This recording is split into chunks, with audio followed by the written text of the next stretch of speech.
Hello, and welcome to another fully live news and hacking tools episode of Hacking with Friends.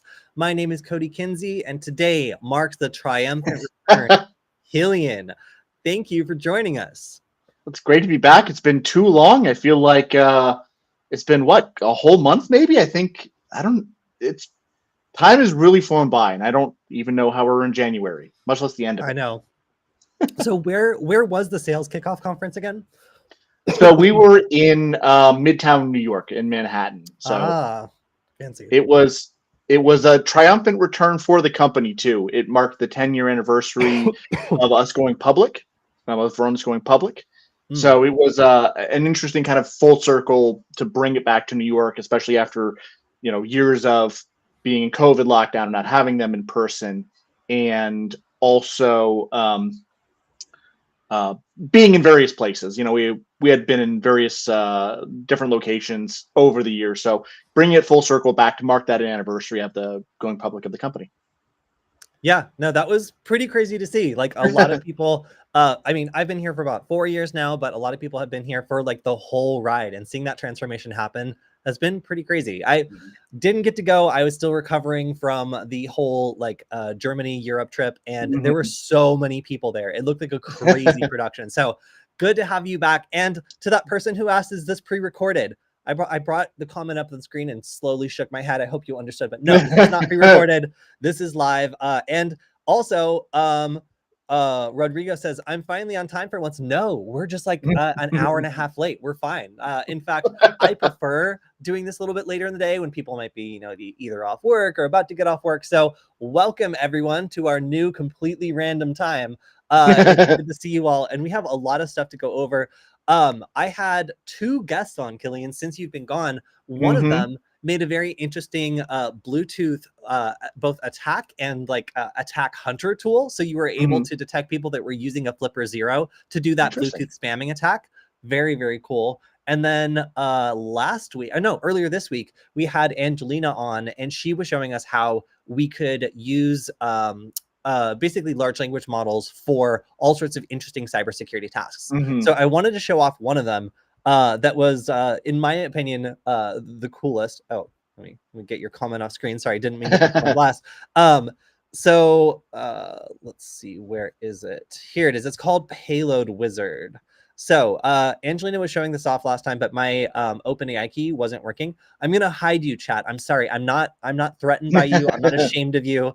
I just want to show this off. So Payload Wizard is a tool that allows you to plug in your OpenAPI key and have some prompt engineering done for you. So there's 2 different things that Angelina built here. And I just want to say, if you are somebody who's interested in building these AI tools, this is something that is not super difficult to learn about. Angelina is actually teaching a class, hint, hint, this weekend, literally tomorrow. So if you see this and you think it's cool, you want to learn to build your own, or you want to like learn more of these sorts of tools, then check out the class tomorrow.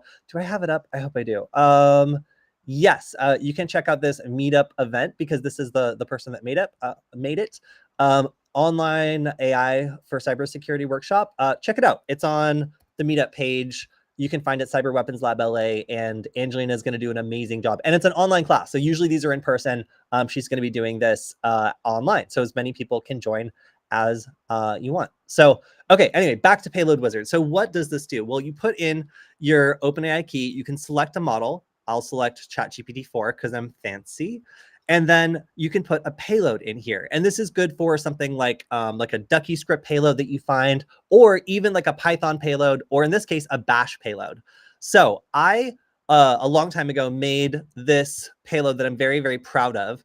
And this is for a bad USB class where I'm teaching people about advanced payloads you can do to like inject like a process or something into someone's computer. So this is my crown jewel payload. And basically, what this payload does, is, as is notated up here, is it opens up a terminal window, and then it inputs this command that, let's see, what does it do exactly? It sends a web request with the result of a Wi-Fi scan to a particular link. And what this does is it actually exfiltrates all the nearby Wi-Fi networks that are in proximity to the device that we're interested in. So this will give us the approximate location of that device because we can use those Wi-Fi networks to figure out where it is. So this is a pretty sneaky payload. I'm proud of it, but it's not super easy for people who don't understand Bash to know what this is doing. So if I take just this payload and I paste it into the payload wizard, in theory, what this should be doing is decoding this payload and telling me what it does. So let's see. I've already put it right here. This is the payload. I'm gonna click on interpret payload. And hopefully what it's gonna do is tell me what this payload means, like what's behind it, what it's doing. And of course, now that I'm doing this demo, oh, here we go. All right, this is a command line script that is intended to be run on a Unix operating system. It uses several different utilities to perform a specific tasks. Yep, so it's using the digi keyboard.print to use a digispark in order to execute this. That's correct. It's a command that uses the curl utility to send an HTTP request. That's correct. The -- silent suppresses the progress meter and error messages. The -- output /dev /null discards the output of the command. So if you don't do this, then the command outputs a bunch of stuff to the terminal, which is, it looks pretty suspicious. So that is an option that basically silences the command. The -- refer option sets the HTTP refer heading to the string that follows. So basically we're using the refer header to smuggle out data. So then over here, this command is a substitution that runs several commands and uses their output as the refer. So in this case, it's scanning for wireless networks. It filters the output to lines containing WLAN 0, so just the information that is related to the wireless network. It deletes the first line of the output, converts the output to a single line, removes all the spaces from the output, and then removes all the hyphens. And that's just to clean up the data and make sure that when we send it as a web request, there's nothing that'll like accidentally terminate it. And then finally, there's this exfiltration link. And that's where all the data is going. So what did this do? The payload wizard was able to take this kind of like dense, confusing string and basically identify it as a tool that is exfiltrating Wi-Fi information to this link. So in my opinion, if you have a command, whether it's a Python payload or a bash command or something, and you don't know what it does, this is a pretty useful tool for being able to identify like what the heck it's doing and like, you know, like be able to tell what each stage is doing. And I have to say, I built this payload and this is exactly correct. That is why I did these commands. I was like stripping out things and cleaning up the data. So this is just a useful application for cybersecurity purposes of decoding a payload. But what about encoding a payload? So the other tool in this set is the payload generator. So for this, let's say that we want to make a payload, well, for Mac OS that opens the calculator. Wow, I misspelled that. How? Sorry, it's very small on the screen. I can see via the terminal window. The payload is in Ducky script, for example. So I'm going to click generate payload, and it seems like it runs a little bit slower if I'm using the GPT-4. I guess I should expect that as it's thinking harder or whatnot, getting hotter. Let's see. And it ignored me. It's like, okay, Ducky script is a simple program. However, Python is not capable of directly interpreting. Okay, no. You have to pick Python at the top, I think, Kody. Oh, you're right. Okay. So let's see. There it is. Thank you. I was going to say, this looks fantastic because every once in a while I'll write like, I'll write a bit of script or I don't know if I see it in here. Hold on. Sorry, I went pretty fast. No, that's okay. Like a little like regex that I'll write it and then I'll instantly forget what the heck it does. Oh yeah, I think see it here. Yeah, I was gonna say because that's my biggest problem. I've written the same regex code probably like 50 times because I forget what it does instantly. Okay, yeah, this is really cool. So I thought that the point was to include the type in the prompt, but instead there is a drop down for that. So thank you for noticing. I actually just got this one working. What do you see? I was gonna say it's got MATLAB. There's an obscure one. I haven't Yeah. used that in ages, and I saw assembly at the top. I used to be Yeah. able to write assembly really well. I used to. All right, so let me do a Python script then. So let's see if I can make this kind of malicious. Python stager. Let's see. Write a Python stager for Mac OS that runs persistently. What? Sorry, I cannot see anything I'm doing on the screen. That runs persistently and downloads a base 64 payload from GitHub and then executes it. That's kind of malicious. Let's see if it wants to do that for me.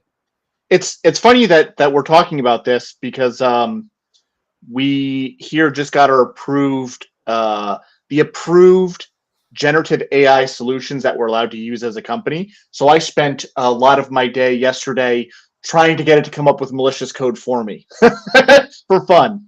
So okay, so this was just like, I would love to do that for you. This will run persistently on Mac OS by using a launch agent.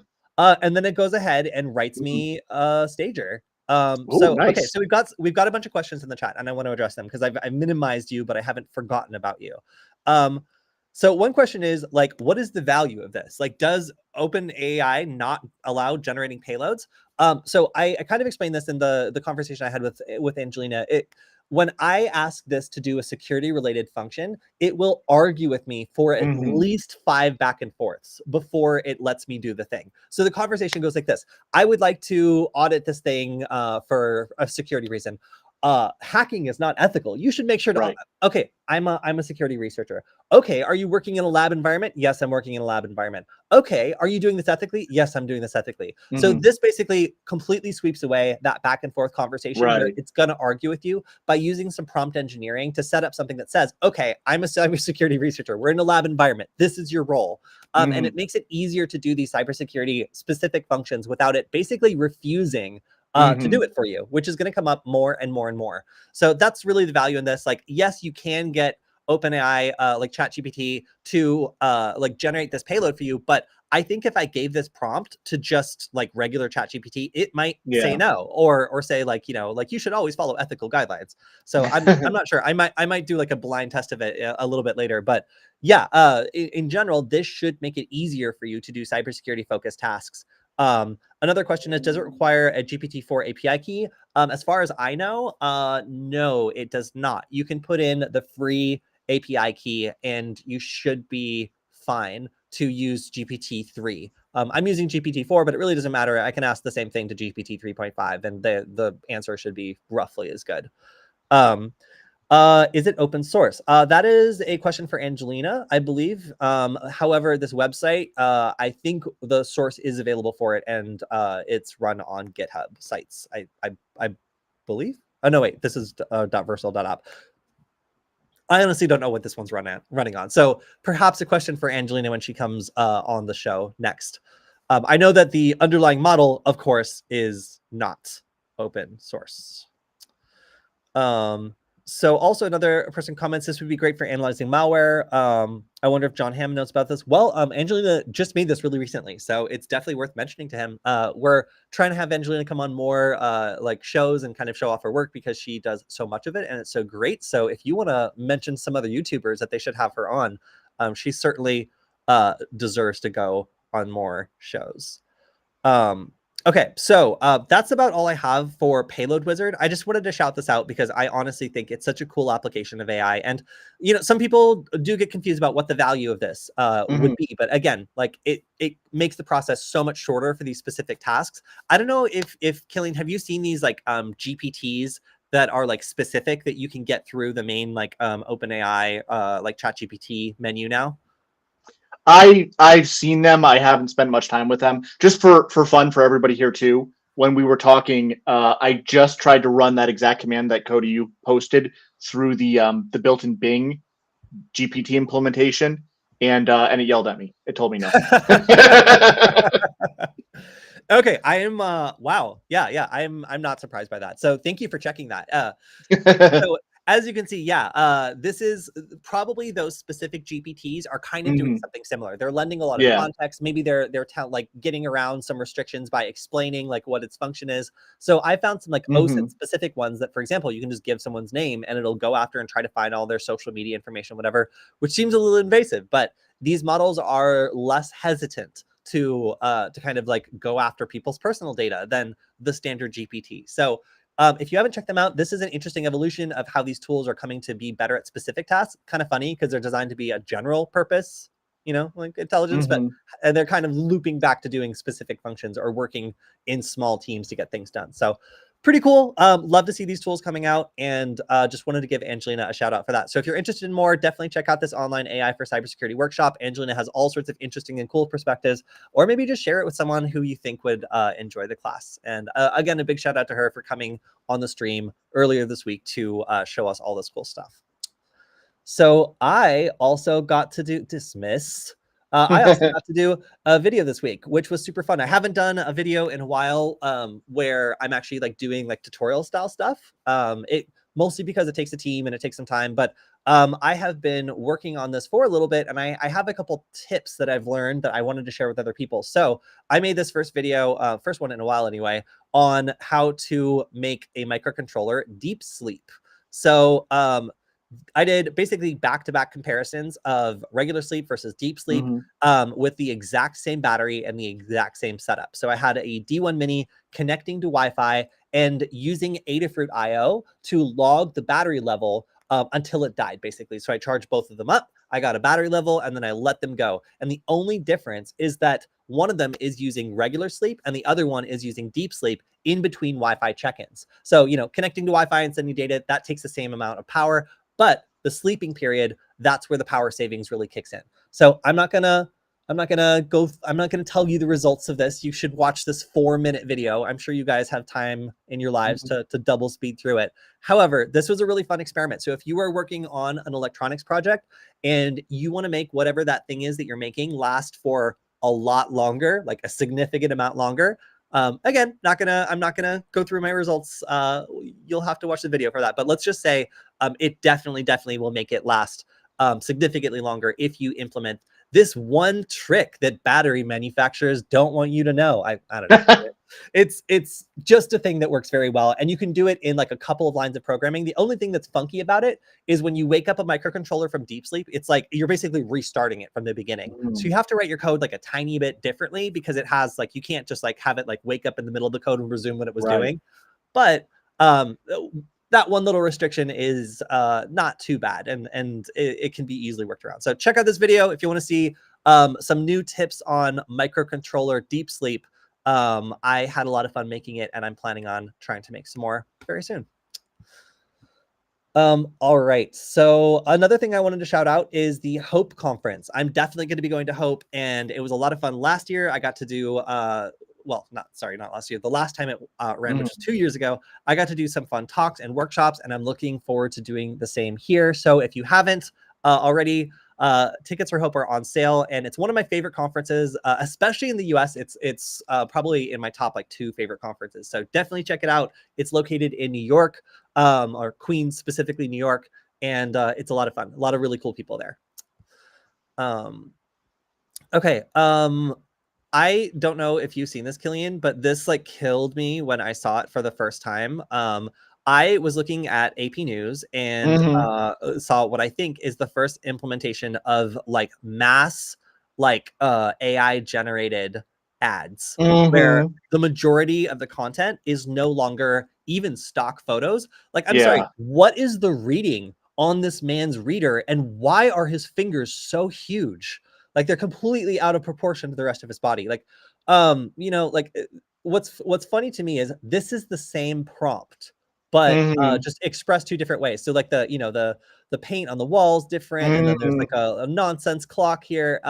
But you can, and I don't even know if this is a valid reading for this thing. But the message is this: basically, like, we have entered an age where the content you see online is just as likely to be AI generated than it is to be like organically generated, I guess I'll call it. So like the likelihood that you are looking at an ad that literally no other human has ever looked at because no human has ever interacted with it because it was generated specifically for you is like coming to a peak. And I think that you're also going to start to see these ads reflect your preferences. So you'll see the people in ads become more attractive and more tuned to your specific tastes over time until the people in the ads that you look at look completely different from the ads that other people look at. It's just really weird that there's so many like fake or artificial people now in like our timelines or in our news. I mean, like we're talking about like deep fakes, like in the upcoming election and other risks, like the fact that this has crept into mainstream advertising and is on like, you know, the Associated Press, like it's kind of concerning to me. Like this doesn't look like a photo. This is like pretty cartoonish and there's still errors enough that I can pick this out as AI, but this is going to be spreading everywhere. And I just want you to all take a breath and prepare yourself to never be sure ever again if what you're looking at online is real or AI generated, because it seems like that is where we are rapidly approaching. I hate this. I hate everything about that. In fact, I'm going to specifically not get diabetes just so I don't have to see that stupid ad for the blood sugar tester. Yeah, he does have 3 hands, by the way. Someone on LinkedIn says that on the second picture. Oh my gosh, look at he's gripping the pineapple here. His hand is both here and here. Oh my gosh, that's horrifying. So if you are if you're trying not to have nightmares about 3-handed men offering you like weird impossible pineapple watermelons while like laughing maniacally with too many fingers, then I'm sorry, but your time is up. All right. How about a palette cleanser? I know a lot of people are a fan of that like ThinkPad like nub, the like that red like nub that you press up and down. An implementation now of a dimmer where you can just put it in your wall. So if you're tired of your regular old light switch, you can go ahead and use the ThinkPad nub instead. Congratulations. I love this. You're right. I have a ThinkPad with a nub on it, and it's fantastic. All right. I'm almost through. I have to give a shout out. I think I mentioned this on the last stream, but one of the friends that we made at the C3 conference took a USB nugget. So this is using an ESP32S2 and is connecting it to their door to call them every single time someone arrives at their front door. So they get a phone call on their deck phone that says like front door nugget. And basically, oh my gosh, that's ringing in my ear so loud. And basically, yes, it calls and notifies them that somebody is at the front door. So I've never seen a nugget make a phone call before. So this is kind of a new moment for me, but using the nugget to monitor your front door is definitely an advancement in the science of what nuggets can do. I have to say also, this is using CircuitPython. So usually when I see projects like this, it's using a compiled language like Arduino. This is so cool. And okay, sorry, I'm going to bring you back, chat. I'm not afraid of you. You deserve to be a part of the show. So yeah, like as far as interesting applications for like an easy to learn language, I have to give Lena a shout out. She's been making a lot of really cool stuff, and it was super awesome to meet her and see her do cool stuff with the Nugget at the Chaos Communication Conference. I have another Nugget photo that I'll have to say for next time because I don't think I have it handy. But one of our friends from the conference also fried the voltage regulator and soldered on a new one, but the pinout was totally different. So they used magnet wire to link the parts and then just wrapped it all in tape and stuck it on the back. I've never seen any Frankenstein thing like it, but it's truly incredible. So shout out to Nick for really making a crazy looking Frankenstein nugget with like a ponytail and a voltage regulator at the end. It's quite something, and I will be reposting it soon. So without further ado, let's get into the news this week. We have a lot, and one of them is actually good. So I figured to kind of start with that. It was actually possible for a good amount of time for police to kind of just blanket request information on Ring cameras that were near a specific area without a warrant. So the usual process is if the police are interested in a particular piece of video, they obtain a warrant that proves that, you know, they actually need access to it for an investigation and it's not just blanket surveillance. Instead of that process of needing a warrant, Ring Mm-hmm. facilitated these requests and made it so it was super easy for police officers to just ask individual citizens without a warrant to turn over this video without much information about what it's needed for. So it's kind of just a, hey, we're investigating a crime in the area. Like, we need this video footage. Will you provide it to us? And then there's just a yes button. So predictably, a lot of people pressed yes. And this caused a lot of access to information that was maybe should have had a warrant involved. So the EFF joined with a number of other organizations to put pressure on Amazon to make it harder for police to request this information without a warrant. And finally, Amazon has complied with this. So that means that it's no longer going to be possible for police officers to request information about video footage directly from the Ring app, but it absolutely doesn't prevent them from just reaching out and asking them, like one-on-one. So like being able to locate potential Ring cameras in the area, they can still do that. And if they want to reach out individually, they can absolutely still do so. However, it removes the automation component to this, which was kind of the problem, where it was so easy to request this information that frequently they were doing it more zealously than they should have, or without any clear connection to the case. So I see this as a victory for the increasing surveillance potential of these like Ring door cameras. They're theoretically for like private use, but as soon as they're offered up to law enforcement with easy access, they become a very, very tempting thing to just use by default in an investigation, when that might not actually be legal or like a good thing to do. So I'm pretty happy about this. I've seen some other opinions. Like, there was one person I saw on Twitter who was talking about how difficult it is to get information or get evidence in domestic violence cases, and that this would significantly hamper those sorts of investigations because they're so difficult anyway. So there's a lot of back and forth on this, and I understand both sides, but personally, I think it should be, at least like require a warrant in order to start mining information in an investigation, especially when it comes to video footage that's owned by private citizens. So in my opinion, this is definitely a win, but there's definitely some back and forth about this from people who are involved in gathering evidence for investigations. All right. Next up, this one is pretty crazy to me. A senator from Oregon apparently found out about this program and really didn't like it a couple of years ago. And finally, when it was declassified, was kind of starting to show the public how this information was being purchased and kind of the scope of this data and why he doesn't think it's a good idea. So I believe this is Ron Wyden. Yeah. So, yeah. I'm originally from Oregon, so that pleases me a bit. Said that this information was revealed to him, but he wasn't able to talk about it until recently. And now that it is available, the NSA has been buying up NetFlow data that can identify people that are using VPNs, supposedly like find information about malicious hacking infrastructure. But really, this is such a dragnet of information that it seriously strays into information that they would need specific legal oversight to collect about American citizens. So the argument here that the government is making is that if something is available on the market for sale, then it's legal for them to buy, even if they would need a warrant to collect that information in the first place otherwise. My counter argument would be that you can't really verify information that's bought from a third party. Like, it's third party. So by default, like it's like you can't use it as ground truth. So using it to make decisions maybe isn't the best idea. Right. So who knows? Like they refuse to disclose which vendors they are purchasing this information from. And by creating a market for the information, they're kind of incentivizing people to create it in the first place. So to me, this kind of seems like a circular argument. Like, if you make funds available for this kind of data and then like say that it's fine for you to purchase it, vendors are going to offer up this data because you've just created a financial incentive for it.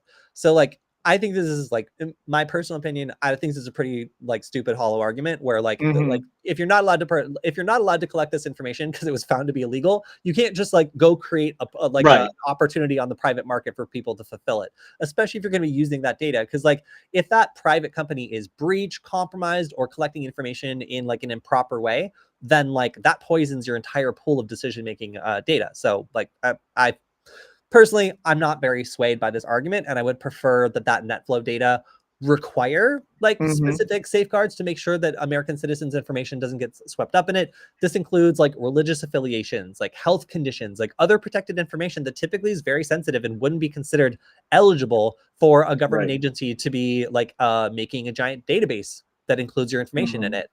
So a lot of people are kind of surprised by how the government's laying this case out there. They're like, listen, if we can buy it on the market, then it's legal for us to collect. Doesn't need a warrant, like even if it would need a warrant otherwise. So pretty shocking revelations. And again, like a pretty just like make a law about it. You know, you don't like it, make a law about it. Because right now it's not illegal. That's kind of the argument that's being made here. So I mean, my counter is, yeah, they should make a law about it. They should make it illegal to collect this information and sell it in general. Like, you know, they shouldn't be doing this. That's a massive invasion of privacy. I mean, it can't possibly be constitutional to do it. And GDPR, like when I go to Europe and I have like all these pop-ups on my website, like informing me about my ability to delete data or restrict what companies are able to buy, sell, whatever, that's shocking to me because, you know, in most places in the United States, like we don't have any sort of control over our data commercially. And that's where this information's coming from. Yeah, we have the constitutional right to privacy, you know, and to resist unreasonable search and seizure. Like, I'm surprised actually that this hasn't gone to the Supreme Court because this seems, I'm not a lawyer obviously, but like this seems pretty clear from a layman's understanding. Like, this can't possibly be legal. If you make it, they will come, says Ken GPT. Well, even if you are a GPT, Ken, that's pretty insightful. Like that's my opinion. Like I like and Kurt also mentions using taxpayer money to like create a market for buying data that includes American citizens' data. Like that seems a little like maybe we should have some sort of say in it if it's our information that's being collected and processed by the government for, you know, we don't know what because it's a secret. So not super stoked about this one. Okay, so I think that this is the craziest technical story of the week, and I want to spend some extra time on it because I think it is wild. So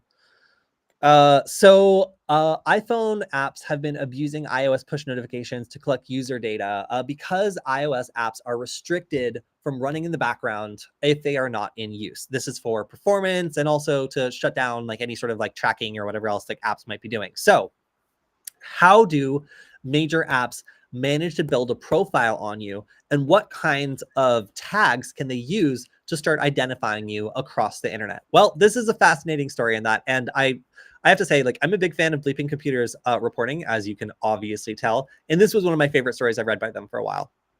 So also like some really great research on this. It is kind of like, so they used a proxying tool to look at the web requests that are going out every time you get a push notification and trying to figure out like what was going on here and why so much information was being exchanged. Now, as I said, Apple designed iOS to not allow apps to run in the background to prevent resource consumption and for better security. So there is an exception. There's a new system that allows apps to quietly launch in the background and process a new push notification before the device displays them to the user. So that's going to be something like decrypting the incoming payload, downloading like a thumbnail or additional information from the server to enrich it before it's sent to the user. So you can imagine, like, let's say you get an Instagram notification, it's going to like maybe include like a little thumbnail of the user who sent the push notification or something like that. That is something that the app is allowed to do in the background. Once the connection is done, then the app can be terminated again. So this is what we should see. We should see like a push notification come in, a second connection go out, like a network call that pulls down a thumbnail or something, and that's it. But that is not what is happening here.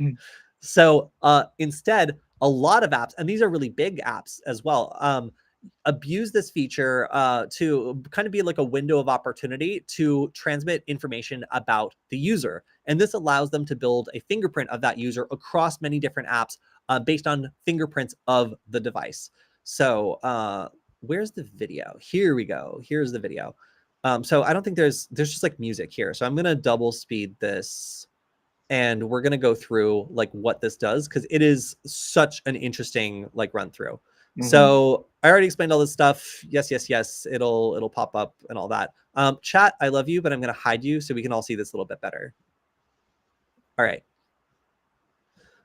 So no apps are running in the background. Oh, I'm gonna full screen this. All right. So we can see here that when the notification comes in for TikTok, and you clear the notification, it returns, basically it replies to the initial notification with a bunch of information about the user. So that's going to include, for example, the system uptime. So the system uptime is a big deal because that gives you a unique timestamp of exactly when that device was restarted last. So of all the personal identification that you can pull from this, one of the worst, I think, is the system uptime. So, okay, so this is a TikTok notification. The next notification, all right, and the server now knows exactly when this device was rebooted last. So we have a notification from Facebook. We have another timestamp, and now these two apps could theoretically link the same user together if they were, for example, sharing user data, even if that data has been somewhat anonymized or they actually there's no specific identifier being sent to mark that device. Doesn't really matter because if you can use the system uptime combined with other fingerprints, you can pretty much figure out who is who, even as they use a number of different devices. So you can see in this case, we've got, I think for me, LinkedIn was like the biggest offender. There was a lot of stuff that it was sending. And one unplanned test here that I thought was interesting was Bing also sent a notification, and like it wasn't planned as part of the test, but it did the exact kind of like user tracking that these other features were taking advantage of. So they are, to be clear, they are not supposed to be doing this. This is basically working around the restrictions built into iOS to integrate a level of user tracking where if you are using notifications, it is basically like keeping track of when you like swipe away those notifications with basically that like you touching the screen, like that like heartbeat of like the user, like that is being transmitted directly back to the app, which can be then shared, and even that anonymized data can then be reconstructed back into some sort of activity, which is then sold, I guess, to the NSA. So can I share the link to this video? Yeah, no, absolutely. I would love to do that, actually. Can I? Is this the share button? Yes, it is. I'll drop it in the chat, but also you just saw it and it's here. So here you go. Here you go, everyone. That was my favorite like technical investigation of the week, like learning how this process works. For one, made me a little bit concerned about the way that like, I, for example, use different apps and stuff. Like I actually accidentally turned on do not disturb mode and then like never turned it back off. Like nothing sends me notifications. So I just got a new phone and I was just like, okay, maybe I won't do it this time. And I'm just like, it's just like staring into the sun for me. There's so many notifications and like I hate it. But now knowing that those notifications are also an opportunity for potentially the device to call back, like this was focused specifically on iOS, but I would have to say, like, I would be shocked if there's not a similar process going on, with Android. So if people wonder, where does all this like device information come from? Like, where is the NSA getting all this data about like everything I do? Well, like by using apps on a regular basis and having them employ kind of dirty tricks like this, it makes it super easy for them to build a profile on you and start scraping together that data into a very invasive picture, which is, I guess we call NetFlow. So NetFlow data. So yeah, that kind of, I think that it's elegant that these two stories are like together on this particular on this particular like episode, because one of them kind of explains the presence of the other. All right, so next up, another cryptocurrency focused crime. Who could guess? Oh, and here's a question: do you daily drive an Android or an iPhone? Kilian, what about you? What do you got? Android all day. Yeah, me too. I just like, I do too many like Wi-Fi and like other things, and not being able, for example, to go war driving on my own device, that is a deal breaker for me. But yeah, it's a good question. Next question is always like, do we like jailbreak our Android phone? And for me, the answer is going to be no. Like I have an iPhone that I don't care, or like an Android phone I don't care about jailbreaking. Like I feel free to mess with that one, but my daily driver, like I wouldn't make it so that somebody like getting access to it could immediately run something as root. It just, it's not a good idea for me. Yeah, it introduces so much unnecessary risk. Like, and I mean, we talk about it how much personal data, sensitive data lives on one of these devices. That's just inviting trouble. Yeah, yeah. No, I agree. And the other follow-up question is, do you think the iPhone is more secure, or do you think it's just how you set it up? I would say it is how you set it up. Like I've experienced all different levels of setup security. So like I have Mhm. one of my devices enrolled in like Google's like advanced protection for like journalists, and I can't even go to an HTTP website. Like it has to be HTTPS. So like imagine I want to like log into my router and I can't because Chrome is protecting me. Like Right. that is, that's kind of the compromise between like extreme levels of security. So Hmm. iOS also has lockdown mode, but who wants to live in lockdown mode unless you absolutely have to because people are like Right. attacking you. So there are levels of security you can ramp up, and I think that it is totally dependent on what level of security like you're using. Lockdown mode, like some of these other more restrictive modes, are obviously going to make your phone less usable, but they'll make them far more resistant to attacks. It all depends on how paranoid you are and Hmm. how much performance you want to sacrifice to lock a device down. Um, Here's a question: how much time should be given to being proficient in Python? I really think that like Python and Bash are my two favorite. We got to make it work in 10 minutes. Like, what can we Hmm. do? Languages. Whereas like C++ and like other languages are more for like, all right, let's make a plan and make this work Right. really well. So if you're I would say like spending a good amount of time being clever in Python and Bash are two things that I think will pay absolute dividends in like Hmm. cybersecurity and being able to like roughly like patch them together all fast. Like I think for languages that are beginner friendly and like proof of concept friendly, like Python's the one you want to spend some time on. Okay, let's go on to, oh wait, no, I haven't even finished the story. Yeah, so okay, let's talk about what's going on. So Trenzor, which makes wallets for cryptocurrency, apparently had a data breach which is affecting people by having scammers reach out to them and do a pretty convincing job pretending to be Trenzor, requiring authentication for a new firmware update. This Hmm. firmware update does not exist. It is simply to trick people into giving away their recovery seed. Like they say over and over and over, you're never supposed to give this away, but people continue to get tricked by it. It's a Hmm. 24-word phrase they use for setting up the wallet. And here you can see an example of one of the scams that has been going out to people who are involved in this data breach. So obviously giving away your seed phrase allows the attacker to access the wallet and drain their cryptocurrency, which would be a terrible thing.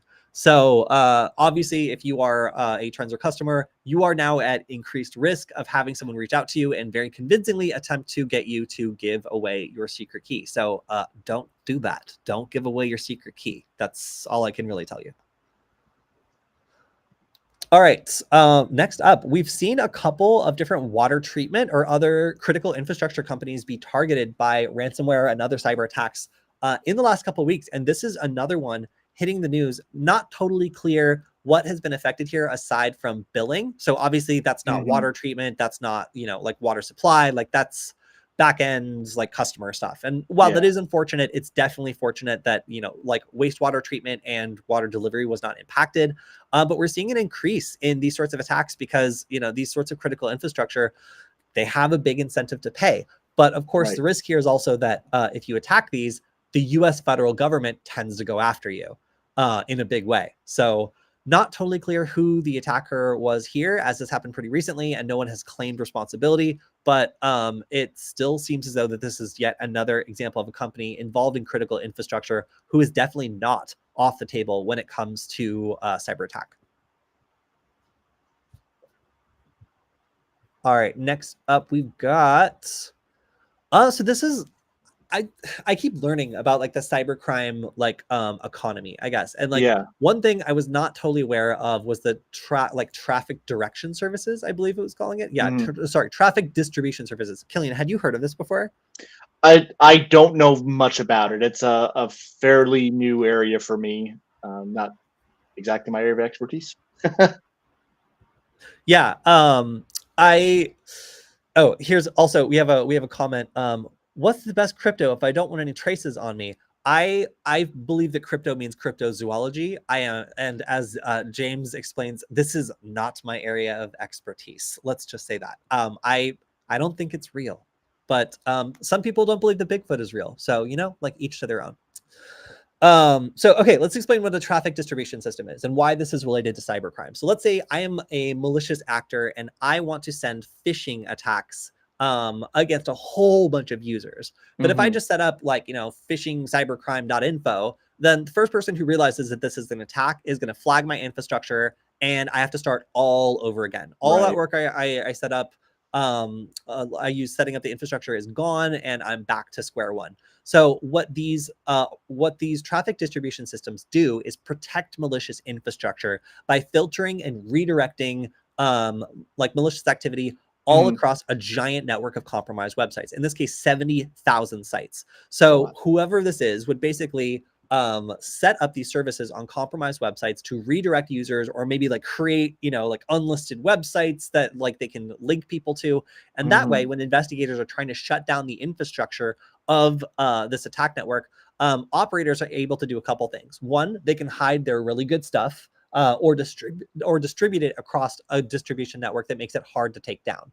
And the second is they can frustrate investigators by making it so that only specific targets are able to access the malicious content. And that's really the value here that a lot of different organizations get from this. So it's not just cybercrime, like affiliate marketing and other things will use this sort of like distribution, but a lot of it is scams and other stuff that would be taken down by any legitimate business. So like, you know, how do you serve malicious ads? Well, things like this can fingerprint a browser, make sure that it's the right type of browser, and then deliver malicious content or just dump it back onto a random website, depending on what it finds. So it's going to try to identify, you know, investigators, researchers, and it's going to try to like basically serve them nothing while saving the malicious content for people it vets as a legitimate victim. So I've seen this before. Like I've gotten a phishing text, and then when I open it in a desktop, it doesn't, like the website goes to like homedepot.com. But when I open it in a mobile browser, it suddenly takes me to like a phishing website, but only once. If I try to open it a second time, then it drops me back, you know, somewhere innocuous. So like it tries to protect its infrastructure as best it can by limiting how many times each victim can go to the real phishing site, and then also like sussing out anything that might indicate that it's not a real victim. Like if I send an SMS and it gets opened up by a browser, maybe an indication that the victim is smarter and is trying to figure out what's going on instead of just opening it from their phone. So pretty wild. It's pretty crazy. All right.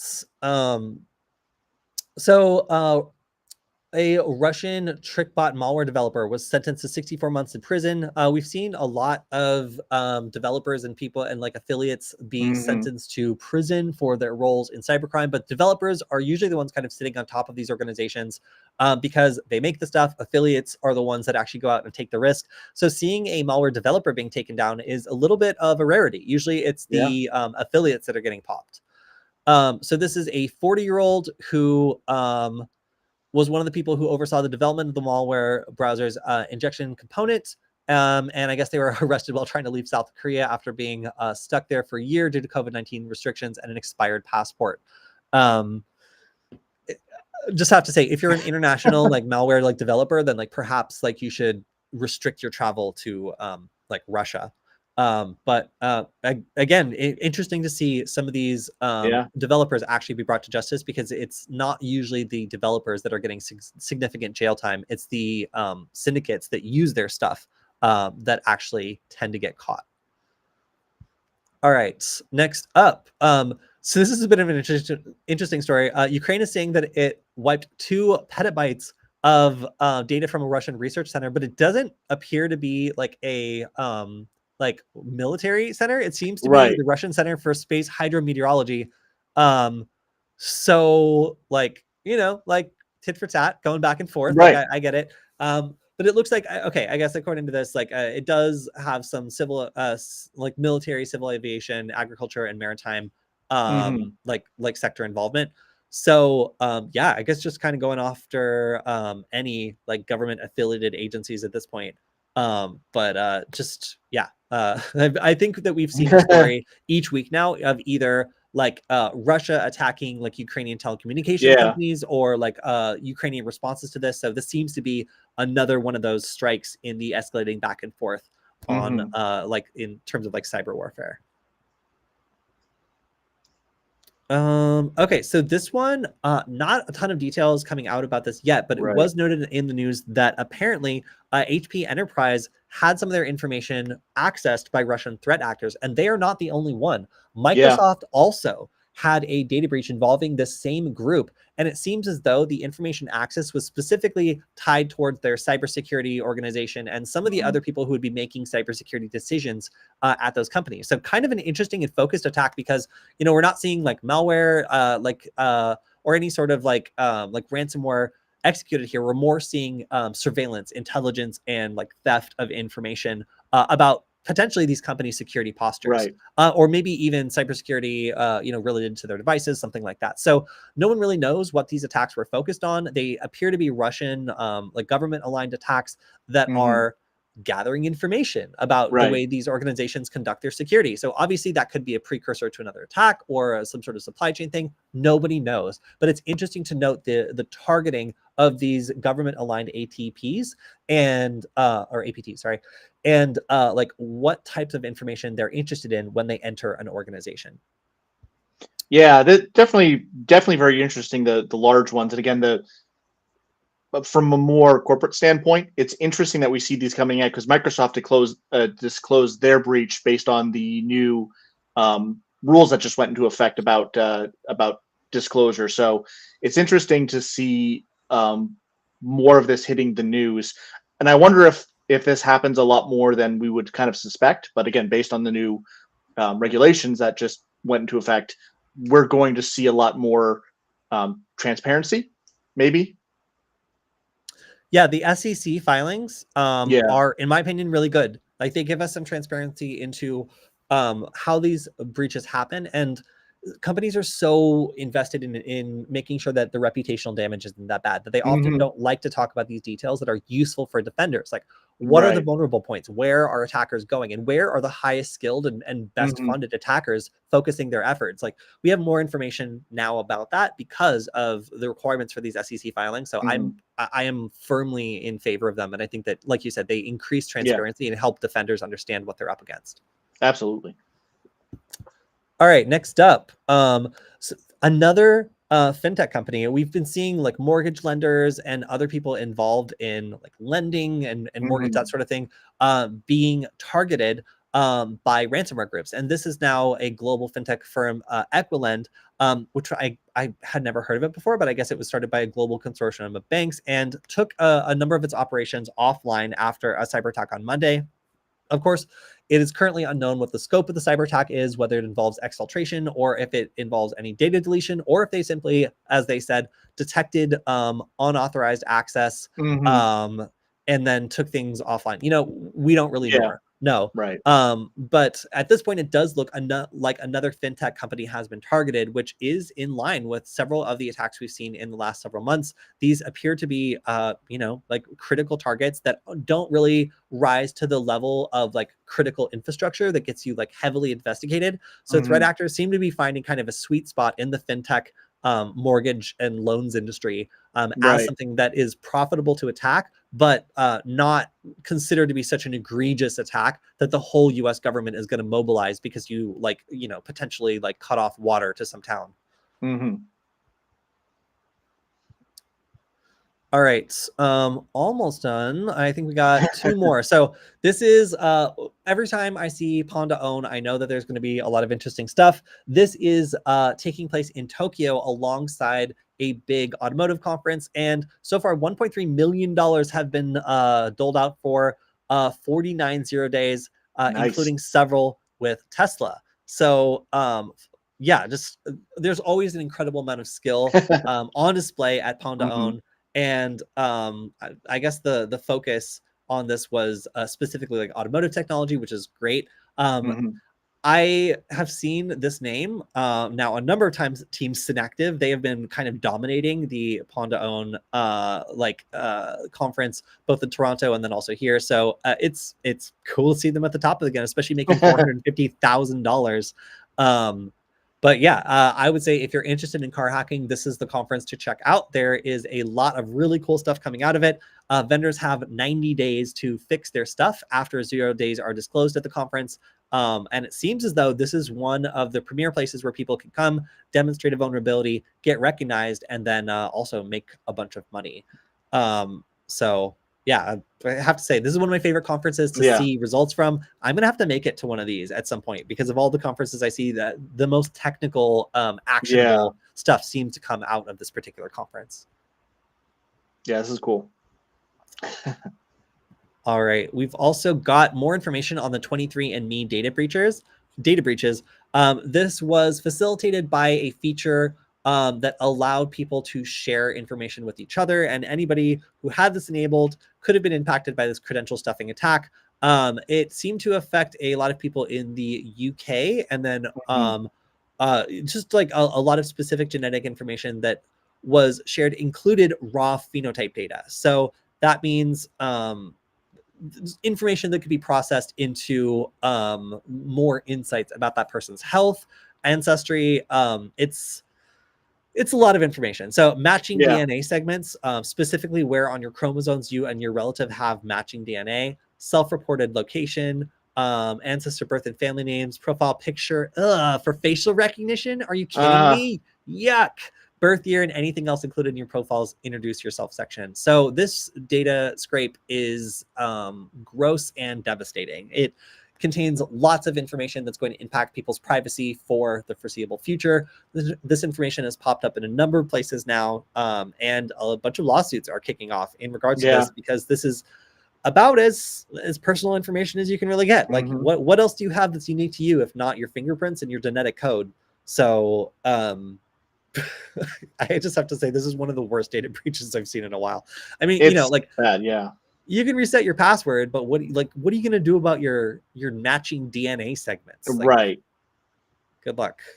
I think that part of the problem has just been handled so poorly, like across the board. It's certainly a lesson in how to not deal with this. Yeah. Like the way that this has been rolled out, and the fact that we're still finding out how bad this breach was, is definitely an argument for transparency, both for the people who are involved in this breach, and then for people who are just trying to find out like what is going on and what they need to watch out for. I honestly think this data breach, in my opinion, is unprecedented and unprecedented in terms of the data, the scale of the data, and the type of data that was released. Like having people's genetic information scraped and I guess just released on the scale, as far as I've seen, has never happened before. So like, I don't know that you'd ever been able to buy someone's like so many people's genetic information on the darknet, but that is now a thing. Technically, you can have your DNA altered, kind of risky. Yeah, that's true. Okay, James, if you wanna, get a bunch of like uranium and like curl up around it every night to change your DNA, like I'm sure you can do that, but is your quality of life going to be good after that? Is it worth it? DJ says, Snack says, you wouldn't download a human being. Well, I know somebody who likes the early 2000s DVD primers or whatever it was. All right, so our final story today comes from Germany in a court case I am sincerely hoping is going to be overturned.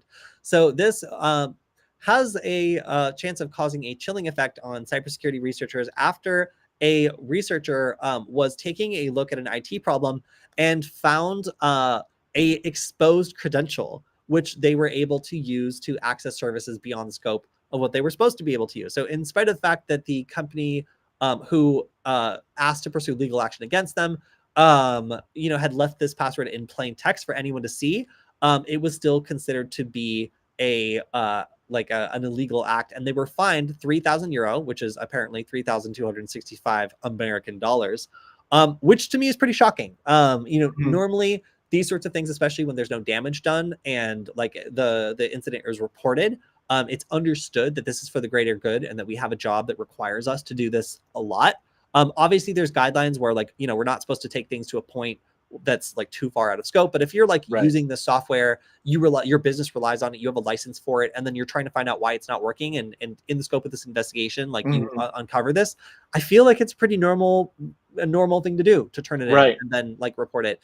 So again, this is being appealed. I sincerely hope that this is reversed, because it's quite unusual to see a security researcher being targeted legally for doing something that did not benefit them in any financial way, that did not impact services at the company in any way, and basically kind of seemed like it's the bad of the company for having lax security procedures, and also having a problem with their product that this person was trying to debug. So the judge had cited a 2000 legislation amendment on hacking, emphasizing that the protection of a system doesn't need to be robust to warrant an offense. So basically the argument was any sort of password, even one encoded in plain text, counts as protection, and thus it was considered to be unauthorized access.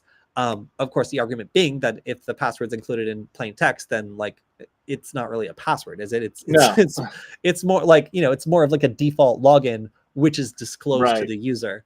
But I guess we'll see what happens. I think that like a secret password is kind of key to the whole concept of like a locked or a secured system. If you, for example, print the password as admin on your thing, is that a protected system anymore? That's kind of the arguments happening here. A lot of people would say yes, a lot of people would say no. So that is what kind of remains to be seen here. But any court case I see impacting security researchers, especially like that could cause a chilling effect on research in general, I get a bit concerned about. And Germany has some pretty far-reaching laws when it comes to this stuff. I wasn't aware that, did you know that German security researchers can't do port scans?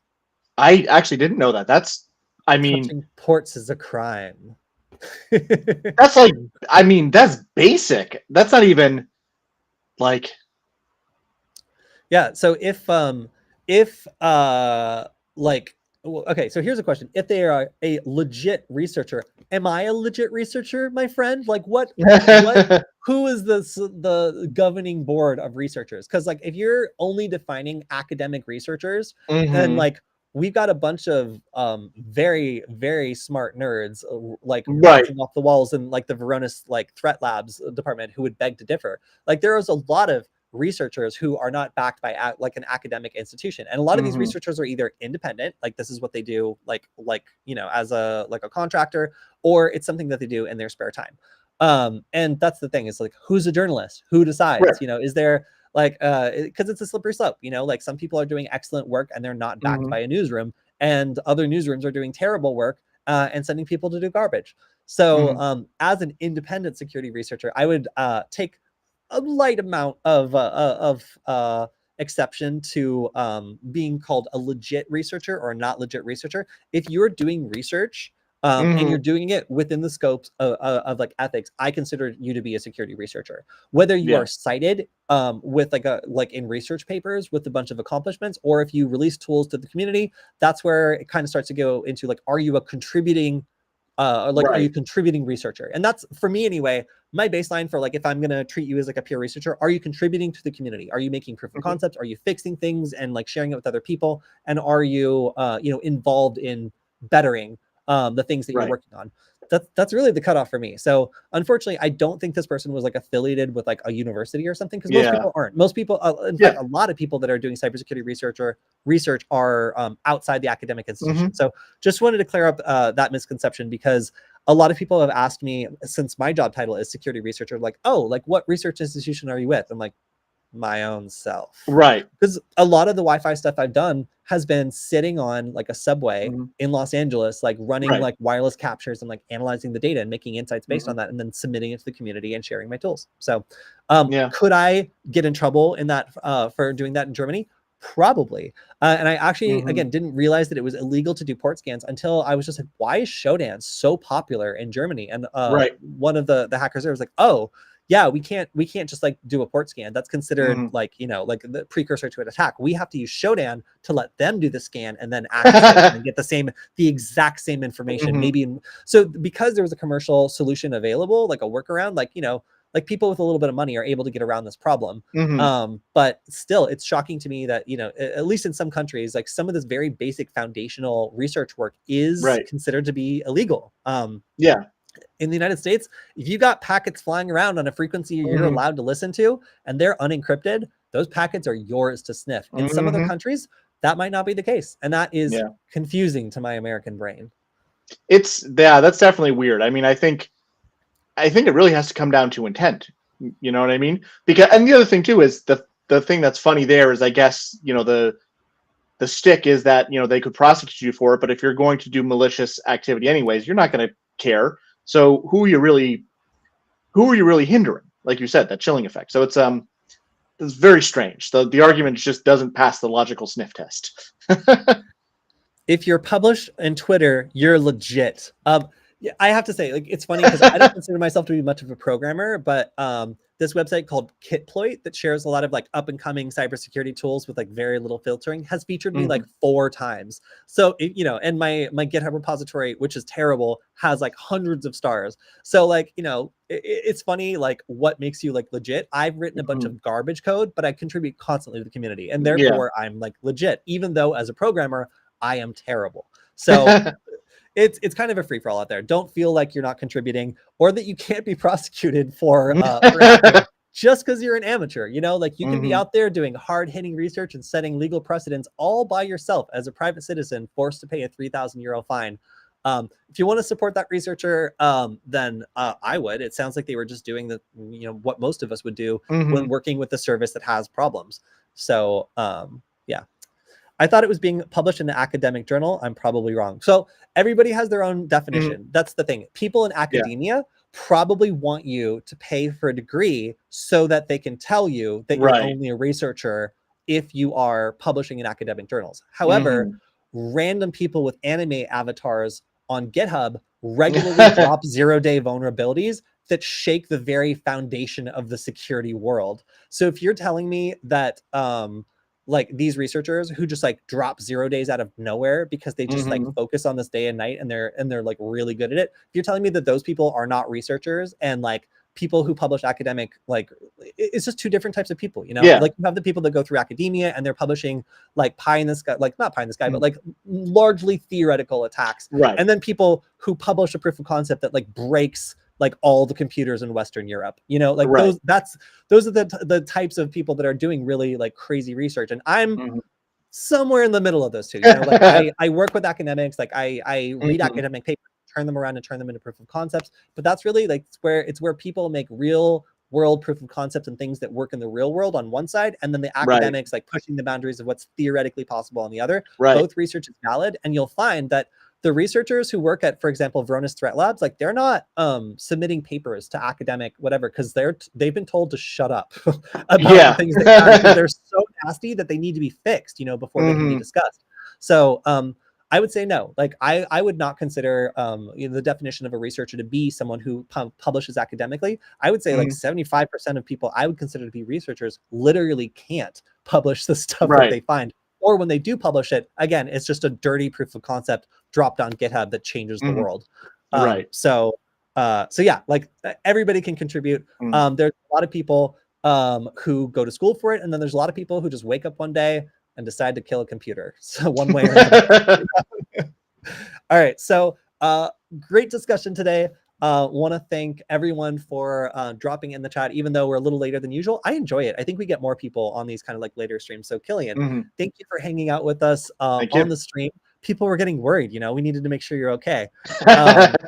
And if you didn't get your question answered, make sure to join us on Wednesday when I'm going to be doing the Q&A stream. You can also jump in the Discord. I will drop the link in the chat. If you want to post some questions I can respond to, or of course you can just go on the Security Forward channel and leave your comment on this video, especially if you're watching the replay, and I'll make sure it gets answered on Wednesday.